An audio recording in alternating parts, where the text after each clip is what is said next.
Hello po sa inyong lahat mga ka-crypto. Ako po si Pinoy Crypto Trader at sa video na ito ay atin pong pag-uusapan ang aking technical analysis dito po kay Solana ngayon pong March 27 taong 2025. Ayan, itong si Solana ay nagpapakita na rin po ng sign of recovery.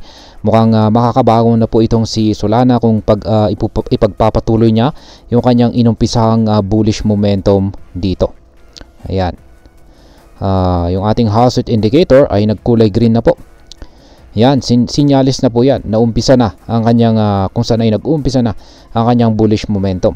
At sumang-ayon na rin po yung ating QQE mode indicator dito sa ibaba. Kaya, ayan, gaya ng aking sinabi kanina, kung magpapatuloy po yan, ay ito na yung oras para bumangon itong si Solana sa kanyang pagkakabagsak. Kasi matindi po yung kanyang ibinagsak dito. Ayan, galing po siya rito sa presyong 272. Ayan, o higit 272 nitong mga nakaraang January. Ayan, at kita natin dito na dire-diretso po yung kanyang pagbagsak. Yan, bumuo po siya ng napakahabang kulay red na Hall Street indicator. At ngayon lamang po siya nagbago ng kulay nitong mga March 25. Yeah, 24 to 25. Kaya ayan, maring indikasyon po ito na meron na tayong pagbabago sa trend. Ayan, mula downtrend ay mukhang magiging uptrend na po ito. Ayan, yung huling technical analysis po natin dito kay Solana ay ayan, nito pang February 16 kung saan ay napabayaan po natin. Ayan, kasi yan nga, tuloy-tuloy po kasi yung kanyang pagbagsak, which is napakalakas yung bearish momentum niya. Kaya alam po natin na talagang downtrend siya at talagang babagsak siya.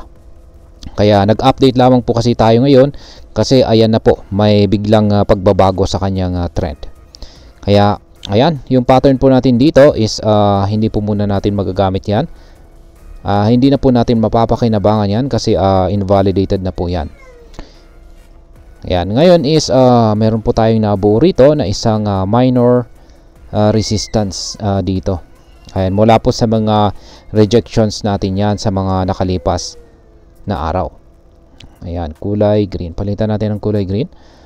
At yan po ay nasa presyong 145.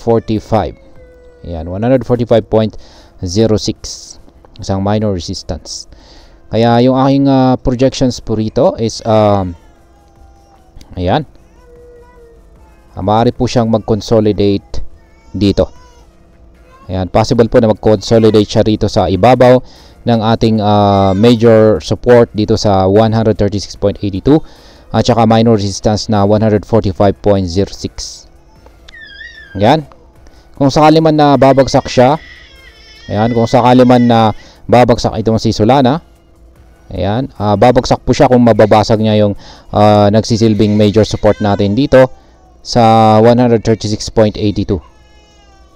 Ayan, kung mababasag po ito is yung sunod po na major support natin dito is nasa 124.54. Ayan, dito, ito po yung major support natin na sasalo sa kanyang pagbagsak.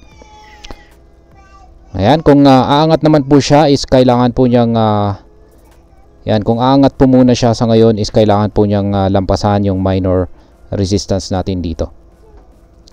Yan, isang minor resistance at yung target natin sa ngayon is sa 150 muna. Yan, 150.13. Ayan. Ayan po yung ating projection kung siya ay magpapatuloy sa kanyang pag-angat sa presyo. Ayan, pero sa ngayon po kasi is makikita natin dito na medyo mahina pa yung buying pressure natin dito. Kung mapapansin natin sa ating QQE mode indicator dito is ayan, lumiliit pa or halos magkakapantay yung mga sukat nito. Kaya ibig pong sabihin yan is medyo hindi na po nadadagdagan yung buying pressure nitong si Solana. Kaya possible po na magko-consolidate siya muna. Ayan, magko-consolidate siya dito sa pagitan ng minor resistance natin dito sa 145 at saka ibabaw naman ng major resistance, major support natin dito sa ayan, 136. Ayan, Mukhang ganyan po yung mas nakikita ko na magiging galaw muna nitong si Solana sa mga parting na araw. Unless na biglang lumaki yung sukat ng ating QQE bars dito. Yan, kapag lumaki po yan is yan, susubukan po niyang basagin yung minor resistance natin dito para akyatin ang sunod na major resistance natin dito sa 150.13.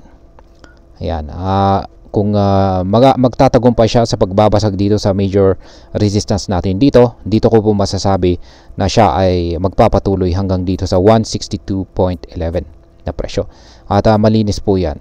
Ayan, wala po tayong minor resistance dito na magiging sagabal sa kanyang pag-angat sa presyo. Kaya kung pag nalampasan niya yung 150.13 na major resistance natin dito, sa tingin ko is magiging mabilis para kay Solana na akyatin ang sunod na major resistance natin dito sa 162.11. Ayan. Pagdating po sa ating pattern is wala pa muna tayong pattern dito. Ayan, meron po tayong isang pattern dito kaso maliit na pattern lang. Ayan, pero flat na lang po natin para makita na rin natin. Ayan. Isang maliit na pattern lang po kasi ang meron tayo nito. Ayan, ito po yung kanyang upper portion. Upper portion po yan ng ating pattern. At ito naman yung lower portion ng ating pattern dito.